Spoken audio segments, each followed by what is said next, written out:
Hi, Debz Cooper, Global Stressologist. Thank you for joining me today and my dog, because clearly I'm talking about confrontation and my dog, there we go. And my dog's going to have a confrontation with anyone who's in the neighborhood by the sounds of it. So we're just going to put up with that little reaction from my dog right now. So today, thank you for joining me today. We're talking about what to do when you're afraid of confrontation. And dogs are a prime example. That's great because they are not afraid of many confrontations, and our dogs are definitely one of them. So I would love you to thank you for joining me. Let me know where you are in the world. Would be fabulous so I know where you are. And what, at the end, I'm going to ask you what really resonates with you about this conversation that we're going to have today, because it can take us to a dark place without us even knowing what's going on in the bigger picture of it is. So today we're talking about what to do when you're afraid of confrontation. Oh, even just that word alone throws people out. So when I talk about the word confrontation, I'm going to encourage you to change the wording from confrontation to conversation. Because when we think of it as a conversation that I'm having with my in-laws or my mother or father or partner or children or school teachers or bosses asking for a raise, who else? Police, any of that stuff. If you just change that wording of having a I'm going to have a conversation with these people instead of I'm going to face a confrontation. Now, I'm not saying don't be prepared, but I'm just saying if you can just change that one wording yourself alone. So think of right now, think of somebody who you were going to have a conversation with that you felt icky. So let's say it's your partner. And so you just don't know how you're going to have that conversation. You're like, oh, it's feeling a little bit icky. Timing, depending on timing and everything, what's the best way around this? So if you just go, instead of having a confrontation, if you just reframe, I'm going to have a conversation with my partner. Does that feel instantly the shoulders go down? Instantly more relaxed, like it's just a conversation. It is just a conversation. So I'm going to show you today about how to deal with conversations. But no one, well, I believe no one. As I say that, I have that little thought going, maybe. No one wakes up and says, today I'm going all in for a confrontation. I'm going to take so-and-so out verbally, da-da-da. I don't believe people actually wake up every day with that. If they do, they're at the scale of people who have gone beyond any reasoning that you can even get to them. And this is where a real professional does come in handy, clearly. Mostly not anybody wakes up with that thought. Knowing this, anxiousness, I call it anxiousness, and ickiness comes from past stories. Everybody has more than one, clearly, story in their life that they're holding on to. So these are things that we've seen with our own eyes, things that we've heard from people, and this also could be watching a movie or something on TV or a news bulletin or something on social media, any of that sort of stuff. Anything you've seen or heard. And then anything, I'm going to add another one in there where these past stories is something that you've felt. So maybe you can't remember seeing it, or maybe you can't remember hearing it, but there's a feeling inside that sits with that anxiousness and ickiness, and that comes from that past story. So when you have that past story, it's time for you to celebrate. And when I talk about celebrate, I'm not talking about the pom-pom celebrates. I'm going, oh, we've got a story we can unlock. So look at it as a reward, that there's something that's attached to you of an emotion, whether it's a high emotion or a low emotion or a medium emotion, there's still an emotion attached to it. If you can look at that as, oh, I'm going to celebrate, I'm going to look at something, there's going to be a reward in there. So don't dismiss those stories. Whether you, like I said, whether you've seen, heard it or felt it, don't dismiss those stories, because they've definitely been around and they're there for a reason. So those stories, and I use the word fabrication, so you may not like this word, but they're a fabrication on your mind, and it's something that is played in there and it's stuck in there. So they're a fabrication in your mind. So say, for example, two people watch a movie. Two people are watching a movie, watching it, and you say to your child, oh, look what's happened there. And they're like, I didn't see that. And you're like, what do you mean? I just literally saw that. And then there's two other people in the room and they all saw the same thing too, but this person didn't. Now that's okay, because that is their stories that they've attached to, of what they've gelled with and they haven't. Often you'll go to an event, and if you've been to the same event twice, you'll go and you'll go, oh, I didn't know they said that. And they will have, but your consciousness didn't pick it up the first time. Your subconscious will have picked it up, because your subconscious picks up everything, every little piece of lint around you, and it's up to us to dismiss them or attach to them. So the key is not to dismiss your stories when they come up about these things. Do not dismiss them. And knowing that these stories actually help you mold, and I call it help you mold a positive or a negative in your life. They're helping you mold your experiences. So the key is to love those stories. Love those stories that seen, heard, or felt that come into your world. And the more present you are with life, and I'm not talking about gift presence, I'm talking about in your serenity, when the more you're actually present and focused on staying in the present and not worrying about the future or peeved off about the past or any of that stuff, the more present you are in life, the more you notice these stories and there's signs of wisdom. So the more present you are, you get to see a lot more when you open your eyes. So when we think about these conversations we're having with people, we look at who they are, clearly who they are. So we're looking at who they are. So let's say, for example, it's your boss. You're talking to your boss about getting a pay rise. And last time you talked to your boss about this, they said, there's no way, because this, and this, and so-and-so does more than you, and et cetera, et cetera, et cetera. So that's fine. Okay. So you're now going to them with a conversation. So you may have attached to that last story. You may have, oh, they said so-and-so did this. So think about it as, what value are you adding to that conversation? What value are you adding to that conversation? And you're looking at, what's the worst scenario? What's the worst scenario? The boss says no, and you have to look for another job, or even just step number one, the boss says no. Is it really that bad? So when the boss says no, is it really that bad that they've said no? Well, no, it's just their opinion. So then you can go along the path of, am I going to look for another job? Am I going to persevere in this job? What am I going to do? Am I going to ask for certain things off my job list to allow for this? What is it? So is it really that bad? So let's just break it down what it is. And we're looking at, after we looked at what's the worst scenario and is it really that bad, we're looking at what's the best scenario? What's the best outcome I'd like here?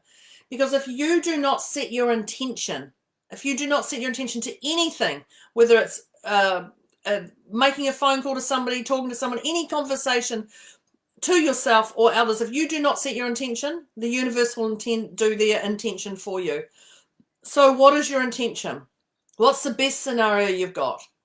What's the best scenario you'd like out of this outcome? And then, is this achievable? Now, when I say, is this achievable, I'm talking about by all. And it's B-Y-A-L-L, by everyone around. Is this achievable to have the outcome that I do get a pay rise? So, is it achievable by everyone, and is it realistic? So it's not just achievable, it must be realistic. So none of this fantasy driven, because they got a pay rise and I didn't. Okay, yeah, that's great. So what are you doing differently to that person, or what are they doing differently? So is it achievable and realistic? The other key thing to look at is, what is the value of your conversation? Now, what is the value of your conversation with that person? So you can look at things, some people also know there's another word called benefit. What's the benefit of that conversation? So what is the value or benefit or uplifting to your world of that conversation? So number one, I can already answer this one to you. It gives you opinion of the other side. Now, I'm talking about the other person who you're going to have this conversation with. It gives you their opinion. If you don't know their opinion, you're going to be screwed. You're going to walk into something that's just going to be like a brick wall. So it gives you an opinion of the other person's side. You can definitely get opinions from others, but you don't want to go down that he said, she said, and bring in your personal friends into this conversation, because then it just draws a split level down the front for them. So don't go into that he said, she said scenario. It's really icky, and it is things that people hold on to those stories. Never talked about holding on to stories. They hold on to them for a long time. So it's wise to have that professional opinion. So obviously somebody I'm going to say like me, as I come in and I'm neutral to that, and I can see the whole big conversation and how we can unpack it. So when you're looking at this, what is the value of this conversation? It's wise to look at the value to you, but also the value to them. Don't just look at it for you. Look at how's this valuing their world. How is this helping them in their scenario of what's going on? Now, one thing you do have to do when you have a conversation with somebody is the very first thing is acknowledge it. Now, you've heard people say, and you've heard me say, people want to be seen, heard, and acknowledged. So you're clearly going to see them. You're clearly going to hear them. So acknowledge them. You don't need to agree.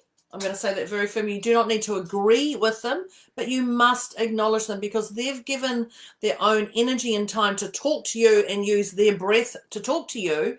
So it's important that you acknowledge them and you do it graciously and respectfully. That you're gracious and you're respectful of their time and energy and you listen to them.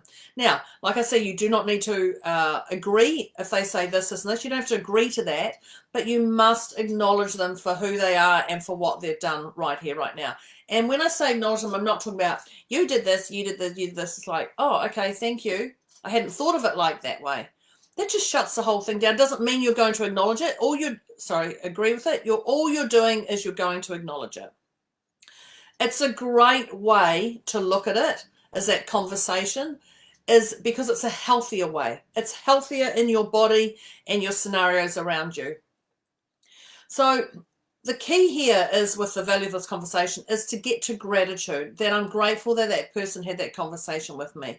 I'm grateful that that person listened to me. I'm grateful that I managed to talk to that person. I'm grateful that I talked to my HR person who spoke to me about this before I went to my boss.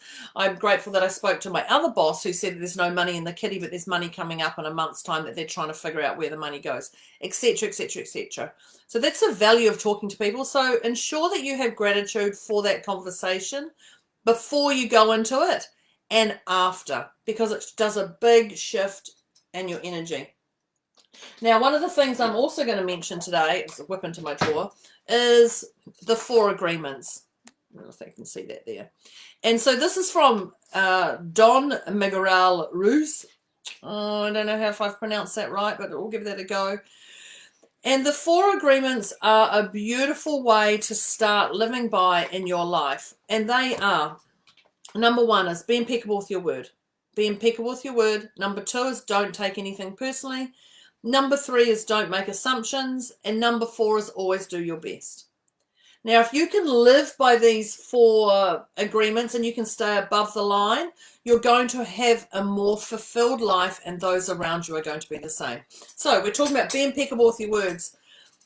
Just keep your wording above the line. Just keep it above the line. Be impeccable with your words. If you're going to say you're going to do something, do something. If you're not going to get it done, tell people. Just be impeccable with your word. Don't take anything personally. This is my favorite. So when people say things to you, I can't do that now. And you go, oh, but I said, yeah, you could help me last time. Da, da, da. Yeah, but right now I'm dealing with people in hospital. I'm dealing with this and dealing with this. And you right now are at the bottom of the ladder. How can you take that personally? You can't take anything personally. Don't make assumptions. Okay, just because they're busy doesn't mean they don't want to help you. Don't make assumptions on anything. These are great ones to live by. And my favorite is always do your best, which is what we do. We're here to do the best we can with what we have. So they're the 4 agreements that I have. I actually have them in a card form. And they're very, very, very cute. Very, very, very cute. But get what you want. But they're just cute little things that I like. Occasionally I'll pull a card. So that's be impeccable with your words. Don't take anything personally. Don't make assumptions. And always do your best. They're the 4 things that I try and live by as much as I can. And the last tip I'm going to give you today is about what to do when you're afraid of conversation. Because remember, we've just changed that to conversation. Is have gratitude. And you know that I'm going to mention gratitude again. Because even though we said what's the value of that conversation and do you have gratitude, It's wise to have gratitude for everything around. Have gratitude for the things that worked. Have gratitude for the things that didn't work. Have gratitude for the people that worked. Have gratitude for the people that didn't work. Have gratitude for everything around, the highs and the lows and the in-between. And that's it. That is how you can change your confrontation to conversation. And it wasn't that hard, was it? I don't think so. So what I'd love to know is, let me know what you actually really loved out of today. But if you liked this, if you really like this, the next step is to share this with those you care about. Invite them into we've got a Facebook group, invite them into there. That would be fabulous. And get the conversation going. Not confrontation, get the conversation going out there. So that's Debz Cooper, Global Stressologist, signing off on what to do when you're afraid of confrontation, which is actually reframed to bring on the conversation. Bring on the conversation, bring on the conversation. That's Debz Cooper, Global Stressologist, signing off. Thank you very much. I will see you next time. Bye.